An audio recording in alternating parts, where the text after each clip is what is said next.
कुंज बिहारी श्री हरिदास गोपी भाव रसधार में आप सभी का बहुत बहुत स्वागत है। देखिए, हम श्रवण कर रहे थे कि गोपियों ने श्री कृष्ण की कथा को अपना प्राण बना लिया है। तव कथामृतम तप्त जीवनम कविभिरीडितम कल्मषापहम। तो ये जो कथा है वो मन की व्यथा का तो नाश करती ही है, साथ ही साथ सहज में श्री कृष्ण का दान भी करती है। अब आप लोग कहेंगे श्री कृष्ण का दान? जी हाँ, देखिए, आप किसी को वही वस्तु दे सकते हैं जो आपके पास हो। आपके पास यदि कोई चीज़ नहीं है तो वो आप नहीं दे सकते। तो कथा श्री कृष्ण का दान कैसे करती है? क्योंकि कथा में खुद साक्षात श्री कृष्ण विराजमान है। श्रीमद् भागवत महापुराण में साक्षात श्री कृष्ण है। तेने यंग वांग मयिमूर्ति प्रत्यक्षा वर्तते हरे। साक्षात श्री कृष्ण का स्वरूप है भागवत महापुराण।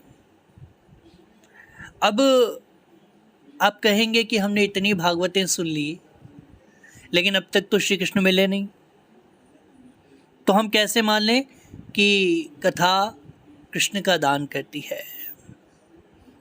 भाई, प्रश्न उठना भी ठीक है कि इतनी कथाओं के बाद भी आज तक तो मिले नहीं, तो हम कैसे मान लें कि मिल जाएंगे?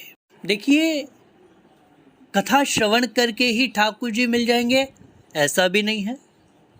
सबसे पहले आपको कथा से प्रीति करनी होगी, कथा से प्रेम करना होगा, आपको मानना होगा कि हाँ, यही श्री कृष्ण है।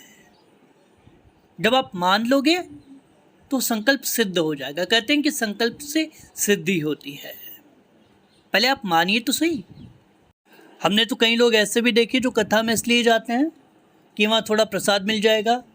कई लोग अपना समय व्यतीत करने के लिए जाते हैं। कई लोग ऐसे जाते हैं जिनको नींद नहीं आती और कहते हैं कि भाई कथा में जाकर बड़ी नींद आ जाती है, आराम से हमें गोली नहीं लेनी पड़ती। तो आपका उद्देश्य क्या है? देखिए, भागवत महापुराण में एक प्रसंग आता है गोकर्ण जी का। गोकर्ण जी जब धुंधकारी को कथा सुनाते हैं तो वहाँ पर आसपास के जितने भी लोग होते हैं वो भी कथा सुनते हैं। लेकिन जब धुंधकारी की मोक्ष होती है तो वहाँ पर दो विमान आते हैं। एक विमान वो आता है जो धुंधकारी को लेकर जाता है और दूसरा वो विमान आता है जो गोकर्ण जी को लेकर जाता है। अब गोकर्ण जी पूछते हैं कि भाई दो ही विमान क्यों? कथा सुनने वाले तो इतने लोग हैं, इन सब के लिए भी विमान आना चाहिए। तो वहाँ पर जो ठाकुर जी के जो पार्षद होते हैं वो कहते हैं कि कथा श्रवण भेदेना, कथा श्रवण में भेद है। जो धुंधकारी था वो केवल मोक्ष के लिए कथा सुन रहा था कि उसको मोक्ष प्राप्ति हो जाएगी, तो धुंधकारी की मोक्ष हो गई। लेकिन ये जो बाकी श्रोता थे, इनके कथा सुनने में भेद था। कोई धन चाहता है, कोई परिवार चाहता है, सबके उद्देश्य अलग अलग थे। अब जिसने जो चाहा उसको वो मिल गया, क्योंकि श्रीमद् भागवत तो वेद रूपी कल्पवृक्ष का पका हुआ फल है। निगम कल्प तरोर गलितम फलम सुखमुखात अमृत द्रव्य संयुतम। ये तो शुक रूपी तोते का चखा हुआ फल है। और कहते हैं तोता जिस फल को मुंह लगा दे वो मीठा होता है, या फिर ये भी कहते हैं कि तोता उसी फल को मुंह लगाता है जो मीठा होता है। तो कथा से हमें ठाकुर जी तो मिलेंगे, ये तो निश्चित है। लेकिन आपका उद्देश्य क्या है? आपका उद्देश्य यदि संसार है तो आपको संसार भी मिलेगा। आपका उद्देश्य यदि धन प्राप्ति है तो धन प्राप्ति भी होगी। आपका जो उद्देश्य है वो पूर्ण कर देंगे ठाकुर जी। देखिए, जो ब्रह्मा जी की तपस्या, शिव जी की तपस्या, नारायण की तपस्या राक्षस भी किया करते थे। अब उनसे जो चाहता था वो मिल जाता था। कोई स्वर्ग प्राप्ति, कोई कहता था कि ना मैं दिन में मरूं न रात में, न अस्त्र से मरूं न शस्त्र से, तो उनको वो भी मिलता था। और कोई विरले होते थे जो प्रहलाद की तरह कहते थे कि ठाकुर जी मैं आपसे बस यही मांगता हूँ कि मेरे अंदर की मांगने की कामना ही नष्ट हो जाए।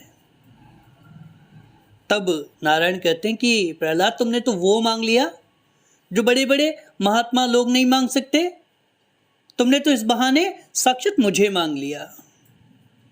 तो हमारे ठाकुर जी से मांगने का उद्देश्य क्या है? ठाकुर जी से हम क्या चाहते हैं? तो कथा से ठाकुर जी मिलते हैं और ठाकुर जी से वो मिलता है जो हम चाहते हैं। देखिए, इस जीवन का उद्देश्य यही है कि बड़ी ही चालाकी से, बड़ी ही चतुराई से, बड़ी ही सहजता से इस जीवन के पार हो जाना, इस भवसागर को पार कर जाना। ये बड़ा दुष्कर कार्य है, लेकिन असंभव नहीं है। देखिए, भवसागर से पार होना इतना कठिन इसलिए नहीं है क्योंकि यहाँ पर आपको ज़्यादा परिश्रम करने की ज़रूरत नहीं है। यहाँ पर आपको नाम का आश्रय लेकर भी पार हुआ जा सकता है।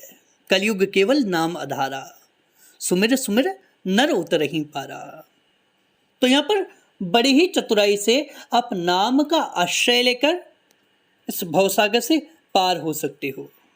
तो गोपी भाव रसधार में आज के लिए बस इतना ही।